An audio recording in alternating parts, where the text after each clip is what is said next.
Human sa adventure ni Brian, iyang ipakita ka nato karon kung unsay naa sa Hidden Valley Resort. Mas naila ang barangay Lamak tungod sa Hidden Valley Resort nga gipanag-iya o gimanage sa Lamak Multipurpose Cooperative. Ang Lamak Multipurpose Cooperative mao ang kanhi Lamak sa Manglayon. Way back 1973, usa sa programa sa gobyerno katong paghimo sa mga small farmers organization, usa na niadto ang Lamak. Sanglit usa man kini siya ka registered agricultural cooperative. So among ipanglantaw ang mga pagtabang sa mga panginahanglan sa mga mag-uuma, mga miyembro sa atong kooperatiba, nga mostly are farmers. Wala tuyua sa maong organisasyon nga himuong resort kining maong dapit. Ang Hidden Valley Resort na open ni atong year 2003. Nya nagsugod lang ni siya tungod sa kadamgo sa mga opisyalis nga makabaton mig usa ka training center. So actually wala mi plano nga maghimog usa ka resort. Usa lang ka training center tungod kay aron pagtubag sa panginahanglan sa mga seminars, mga pagbansay-bansay sa mga miyembro sa kooperatiba o sa ubang mga kooperatiba nga gusto mo bisita sa atong co-op. Formal nga gibuksan ang Hidden Valley Resort ni atong tuig 2003. Doon natin mga facilities alang sa mga trainings, seminars, mga conferences. At the same time, para sa mga lingaw-lingaw, sa mga miyembro o sa mga dili miyembro nga gusto nga muanhi sa atong resort. Halos kompleto ang maong mountain resort sa mga amenities.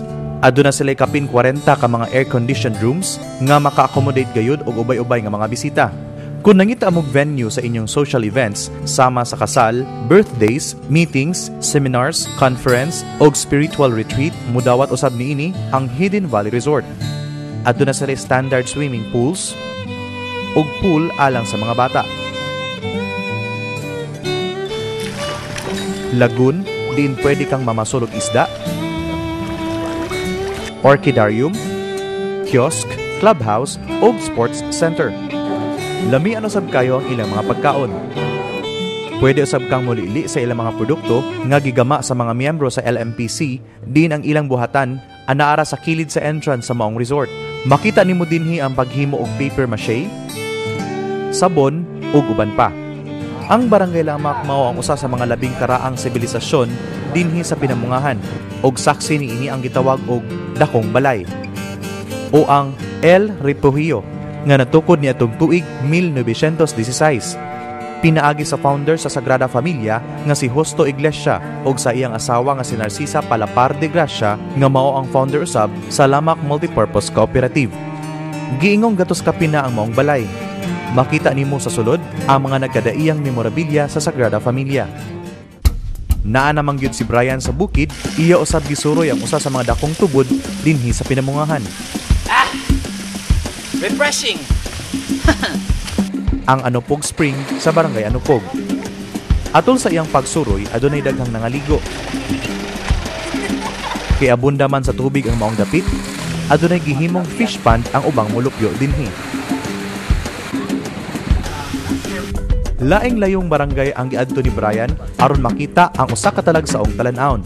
Kung ang Sagbayan o Carmen sa Bohol, naay Chocolate Hills, dinhi sa Barangay Tupas, lungsod sa Pinamungahan, napod sila ay Corn Hills. Gitawag kini Corn Hills kay mais ang itanom sa mga mag-uuma ini mga bungtura.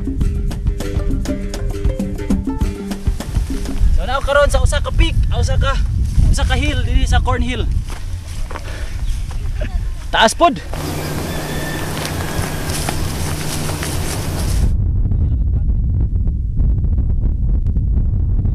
Bago lang nila gi-cultivate oh. Mani. So daghang mani.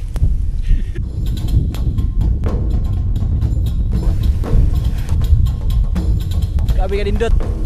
Balik tao boss.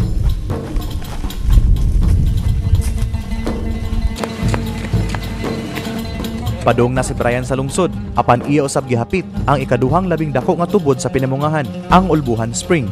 Sama sa Anupog Spring, dako usab kaayog tabang ang maong tubod sa mga mulupyo sa maong lugar. Dinhi sila manglaba ug mga ligo.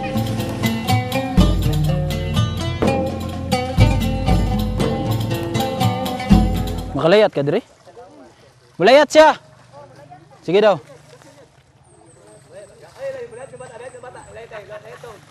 Tara, lihat yun.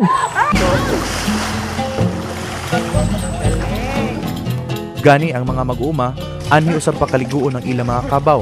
apan adto sa dapit nga dili kay liguan sa mga tawo. Gawas sa mga tao nga naligo diri, napag usa dinhi nga akong parente ako nga doon kay naligo pod. Di. Pa! Pa! Wow. Muni gitawag nga water buffalo or kabaw sa English. Shh. Ali. Ali. Moo. Moo. Human masuroy ni Brian ang kabukiran sa pinamungahan, ang dagat na usab ang iyang gibisita. Unsa nasab kaha ang iyang madiskubrihan at angi sa pagbalik sa Suroy-Suroy Pinamungahan.